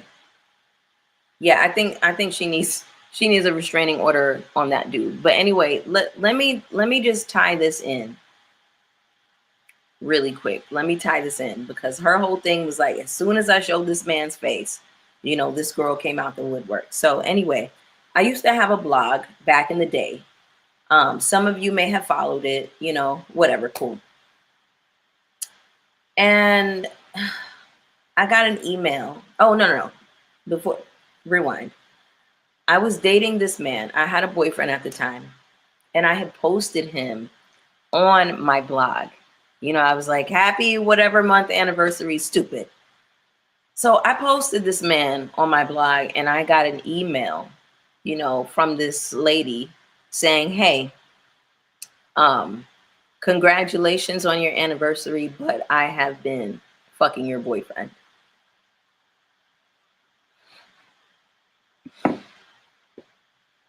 Girl, back again. I just left the gym. Congratulations, Bonnie. Thank you, Keem. Thank you. So this girl emailed me. Now, I immediately confront my boyfriend. Like, I got this email. Like, what is this about? What's going on? Y'all, the way he gaslit me, the way he lied, he lied his ass off. Okay? It was actually pretty convincing. And I still was like, because I'm like, why would somebody go out their way to email me? You know what I'm saying? And then I brought it up again, maybe like a couple of weeks later, and he got so mad. And that should, you know, I'm in my early 20s at this time. I'm, you know, a little bit airheaded and inexperienced in relationships. I'll admit that. But I remember he even got his friends involved. Like, you know, they were like trying to present some type of alibi for him, whatever. So I just, eventually I let it go. I just let it go. I was like, okay, maybe, you know, maybe somebody is just trying to destroy my happiness, whatever. Okay. I had a man that didn't want to be on social media talking about he didn't want anybody in our business. He was dropped right then. This is the point that I really wanted to come and make. Because now I am leery of men who are like, oh, I don't want to be, you know, seen or shown on social media. I want to keep it private. And it's like, no. If you are my man or whatever the case is, like, I should be able to show your face, no problem. If you're not doing nothing in the streets, it shouldn't be an issue. Now, it don't mean I'm going to post you every day, every minute. But if I can't post you, then that is a red flag. So anyway, and it's so funny. So this guy, right? You know, y'all have heard me mention my best friend a million times. I actually met her through him. I met my best friend through that ex. And the way he, you know, left, he ghosted me. He ghosted, he left, you know, he moved all the way to California and didn't tell me. And then a couple weeks later, now, okay, here's the breakdown. I was introduced to my best friend through him, and he was best friends with her boyfriend at the time. Okay. So she and I weren't friends at the time. We had just met, but her boyfriend and my boyfriend at the time were besties. Okay. Her ex broke up with her maybe like a week later or something like that. Maybe a couple weeks later. That was how like we really got connected, because like I liked her when I met her, whatever, she was cool, but we really connected when we were going through that breakup, and then, you know, we've been inseparable ever since. But he ghosted me or whatever. I hadn't heard from this man for years and years and years. Then he pops up about 7 years later. He emails me with a lengthy apology, you know, whatever. I said, fuck you, and left it alone. And I think maybe 2 years later, I reached back out to him, whatever. So he and I became cool. And then he tells me the story of how, you know, I wasn't wrong and that he actually did cheat on me and that I wasn't crazy. You know what I mean? So turns out the girl that he was cheating with, she actually lived like 2 blocks from my apartment. She worked at the Wingstop on Flatbush. Also, I feel like when I wasn't home, like when I would go to work in the day, he would bring her into my house and screw her.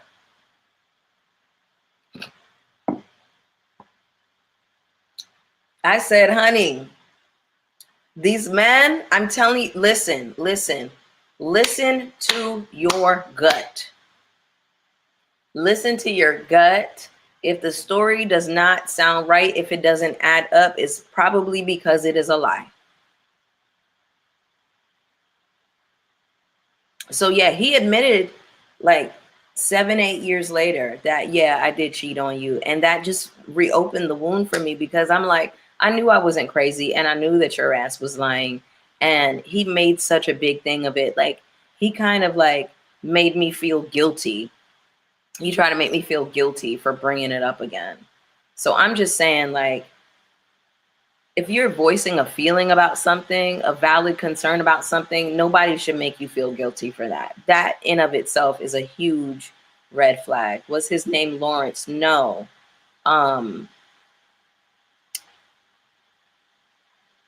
No.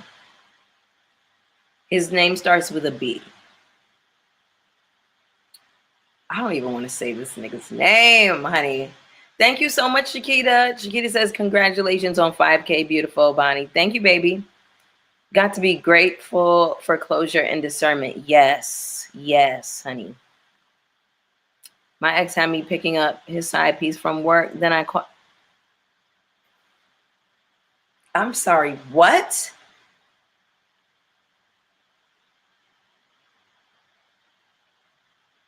These men are crazy. So listen, I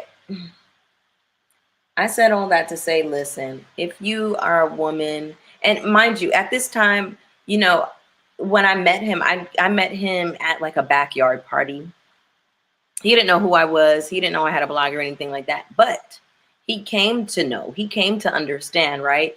And he was very threatened by that, because he was doing some unsavory business, which I actually didn't even know about at the time. I had no idea what he was involved in for real until, you know, later. He ended up getting arrested. It was a mess. But he was threatened that I had a lot of friends online. He was like, well, who are all these people that you're always talking to? And I was like, these are my friends from from Blogger. Now, at this time, we had been transitioning from Blogger into Twitter. Okay, so this is like around 2009, where everybody is just now migrating to Twitter. Okay, so now all of my blog friends, all of them are moving over to that space, and we're cool. We're talking on GChat. We're talking shit in emails. We're going like this was the early part of like how I formed my internet community. That was like the start of that. He hated that. He hated that. He tried to isolate me from my friends. I had this, not had, she's still my homegirl, but there was one homegirl in particular who was very like sexually open. And on her blog, she would, she was very much like Samantha Jones. She would always like chronicle her dates and her times with men and all of these, sexual escapades or whatever. And he was like always like calling her a hoe and, trying to convince me like, oh, you don't really know who these people are, whatever. Like, they're not really your friends. Like, that was his way of trying to isolate me from my friends. I'm trying to read what y'all are saying. You see the Sex and the City reference, honey. Clear narcissist. Exactly. So listen, I said all of that to say this. Please trust your gut. These men will latch onto you. If you're a woman, like an influencer, even if you get a little bit of shine, a little bit of something, if you got a little bit of something going on for you, the vetting process has to be a lot more rigorous. I can't believe I've been running my mouth for 2 hours. I'm about to get off of here in a second. I'm going to figure out what I'm going to eat. I might go out. I'm going to take my baby outside first. I'm going to take him for a little walk. And then I'm going to figure out what I'm going to eat tonight. But I think I want to go out and celebrate and like get me something good, sit at the bar, get some good service, get a non-alcoholic drink, non-alcoholic beer. Can we see your dog? He's not up here right now. Let me see if I have a picture of him.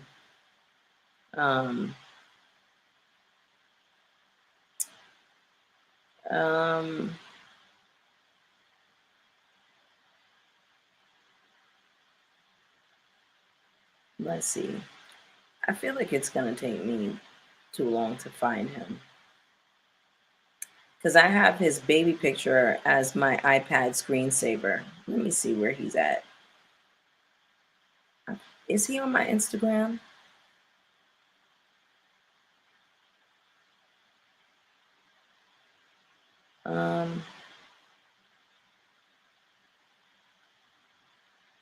I archived a bunch of stuff. Let me see if he's down on here.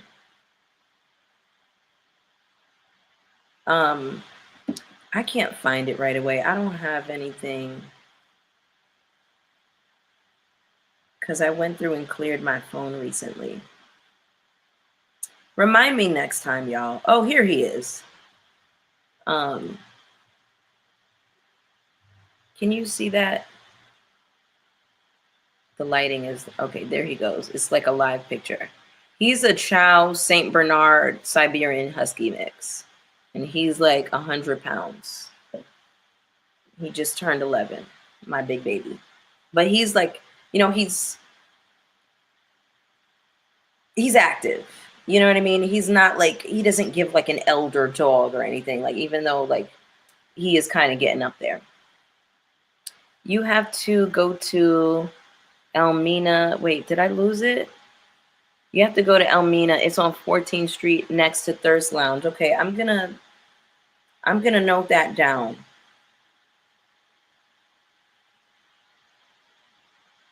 Give me some other suggestions, DMV folks. I don't know if I'm gonna go to DC today. I might keep it to Maryland, because I live in Maryland. Get a faux Cosmo, since we talked about Sex and the City. That would be cute. Bookie butt. Yeah, that's my little baby, honey. That is my boo. Child, you can get a 50-cent raise and they will still act up. Wait, what was that in? Baby, listen. Absolutely. But yeah, girl, just hearing that story, I got flashbacks. I was like, oh my, like I really felt so bad for her, but I really did appreciate that she was like, I take accountability for not, following my gut. Did I get something else?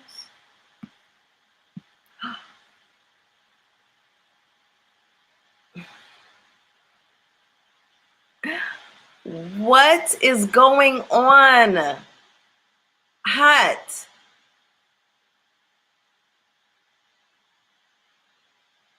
Y'all gagged me. I'm sorry. This gagged me. Thank you so much, Hot Commodity. Oh my God. Alexa, play Carrie Hilson, Pretty Girl Rock for Bonnie. Congratulations for the 5K milestone. Miss Bonnie got it. Y'all really ran it up today. Like, listen. I'm gonna treat myself, honey. I'm gonna get a steak dinner. I'm gonna get extra cheese on my burger tonight, honey, because what? Hot, thank you. 99.99, honey. Baby, my YouTube check for next month is gonna be so cute. Period. Thank you so much. He looks happy and cute. He really is, Nana. Thank you. That's my baby. Wait, what is what is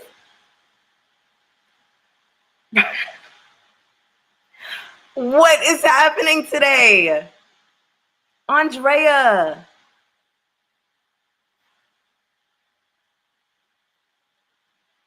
Thank you so much. Listen. Y'all gagged me with the way y'all showed up and showed out for my 5K. Thank you so much. Listen, the way y'all are opening y'all pocketbooks for me. Thank you. Raina says you deserve it, Bonnie. Thank you, baby. I appreciate you. College Park area. There's a really good diner in College Park that I really, really like. Thank you. Big Bank Bonnie. I know that's right. But listen, I love you back, SGH. I love you back. Thank you, baby. Oh my, listen. Y'all really blew my mind today. I'm so gagged. I am so gagged. Like, what? Y'all really love me. No, y'all love me for real. That's love. Y'all did not have to go down in y'all pocketbook like that. Thank you so much. Oh my God. Like, y'all don't even know what that has done for me today. Like, I do eat oxtail, Kemi. I sure do. I'm Caribbean through and through. I eat everything. Put some pork on my fork. I eat pork. I eat fish. I love seafood, oxtails, everything, honey.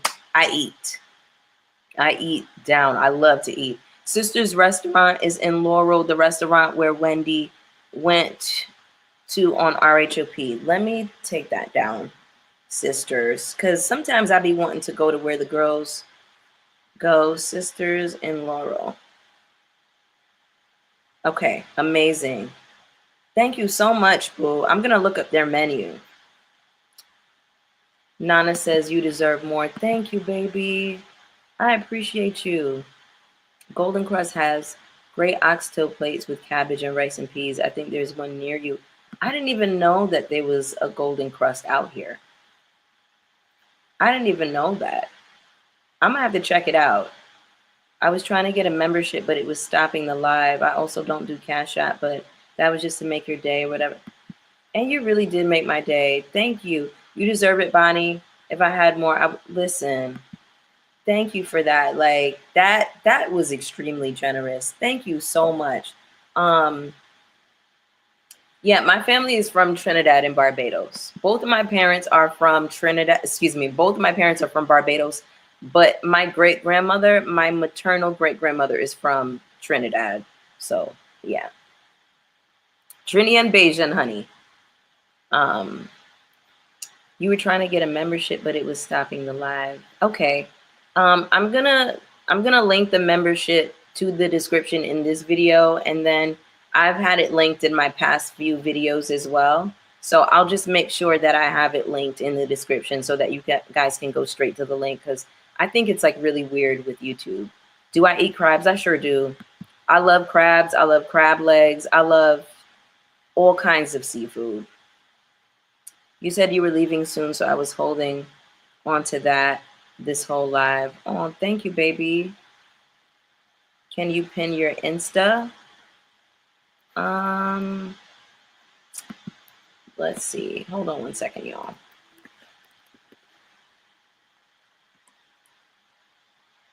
Y'all want me to link my Insta? Let me put it down here. And then I'm gonna jump out of here and figure out what I'm gonna eat.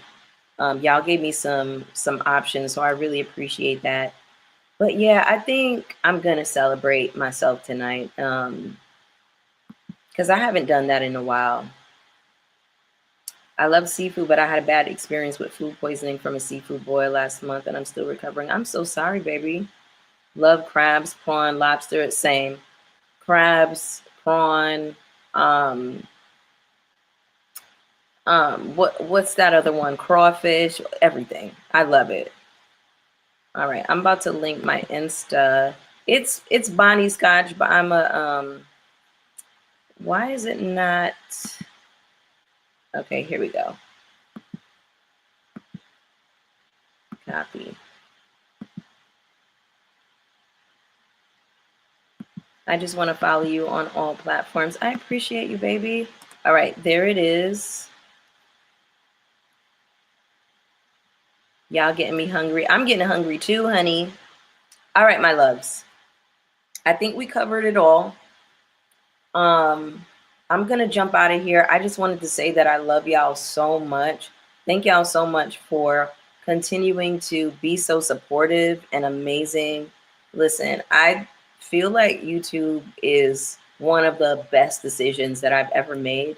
The community that I have been able to grow in this space, the way y'all make me feel so loved anytime I come into this space is really astounding. I mean, sometimes I get nervous, you know what I mean? Like, is this gonna, are people gonna like this? But then, like, y'all prove to me that I should not have any doubts about that. Cause, like, you know, with YouTube and with social media, YouTube specifically, right?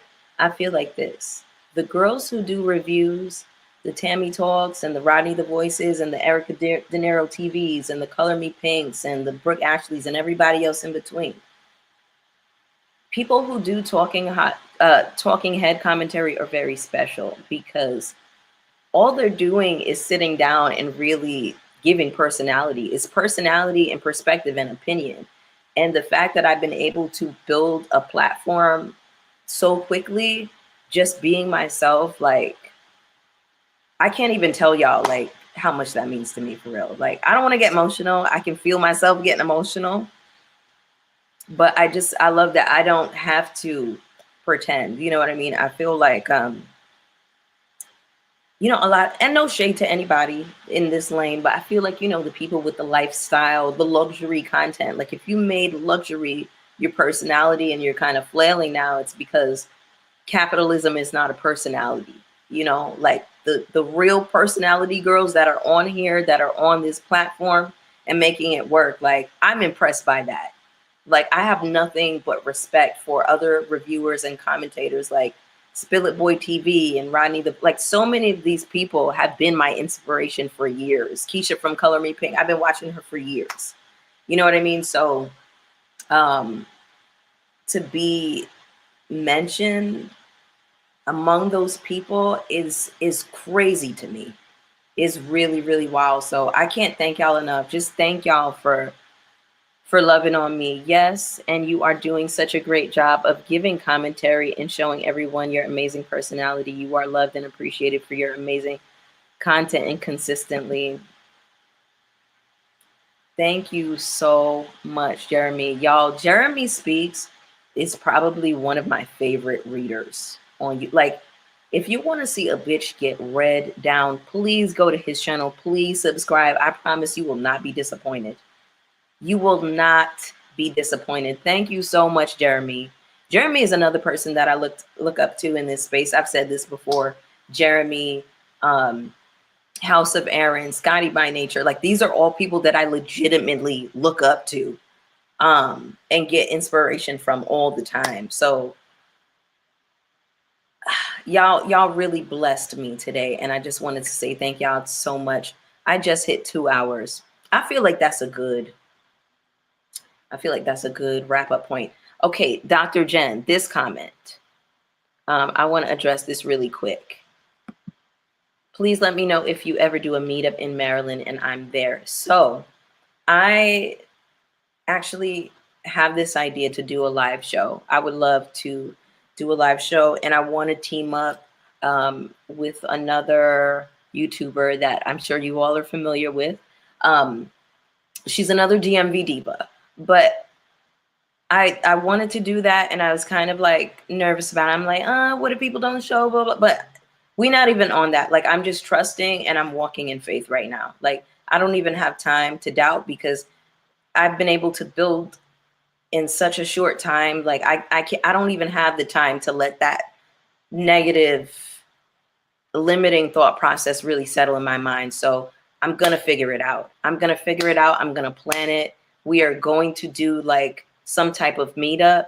Hopefully this spring, maybe even this summer. We're going to figure that one out, Dr. Jen. So now that I know that there's a good handful of you in the DMV, we can definitely do a link up. I would love to do like a live show, some hot topics. Maybe we can even do like something fun, like a trivia night. I don't know how I'm going to figure out what the format is, but we are going to figure it out because I definitely want to meet y'all. Somebody in the comments reached out to me and was like, oh, you be at Nellie's in DC? Yes. I'm one of the girls, honey. So I do, support the spots, all of the, the queer, gay, bisexual, lesbian spots. Yes, I sure do. So we're going to figure it out. We are going to figure it out, Dr. Jen. Nana says you are authentic, whether we have the same opinion or not, and we can share different opinions. That's why I love your channel. Thank you, Nana, for saying that, because I don't expect everybody to agree with me on everything, but even when y'all disagree with me, it's still love. It's still, and sometimes like we disagree on like major things that are happening.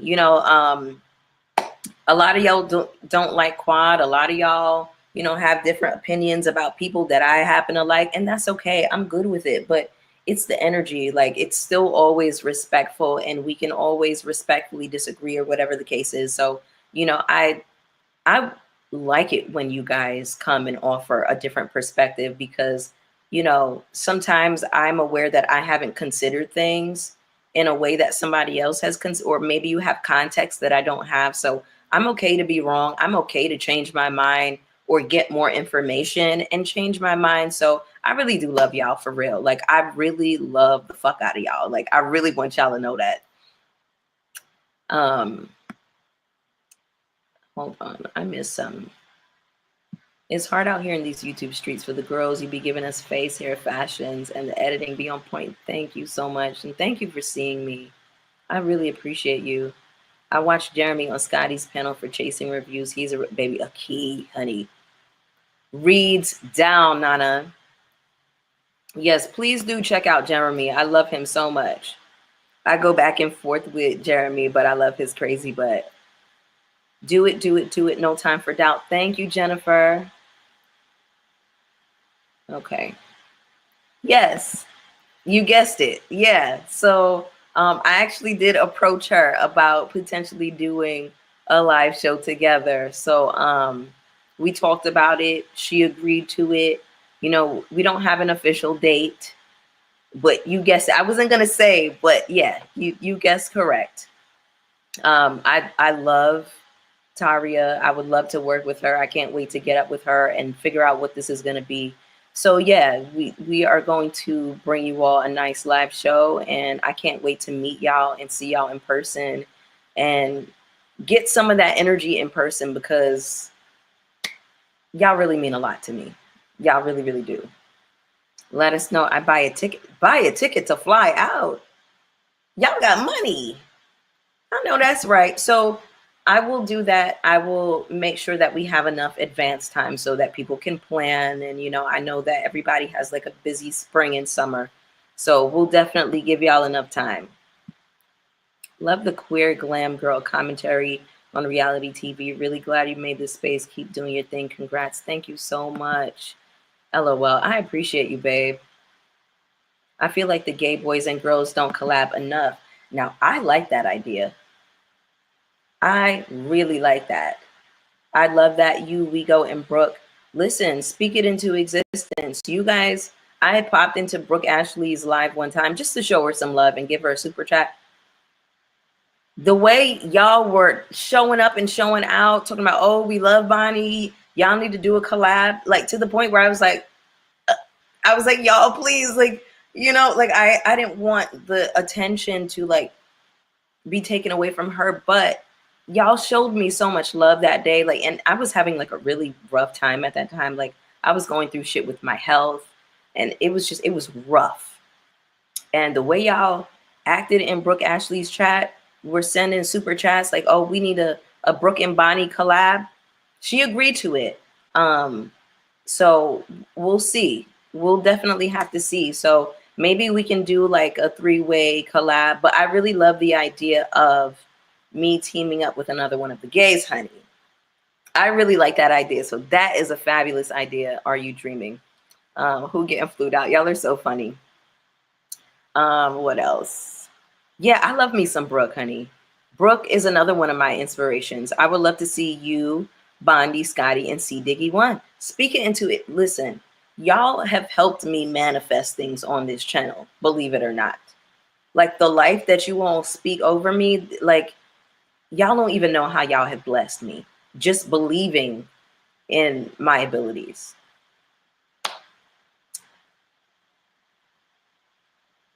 Now, Bonnie, we cut all the way up with Miss Brooke Ashley. Our mouths be slicing and dicing. I see y'all, and I love it. That's why I mess with Scotty. He don't mind jumping on with other creators and make it do what it do. Yeah, I would love that. I would love that. Bonnie Scotch and Rodney the Voice.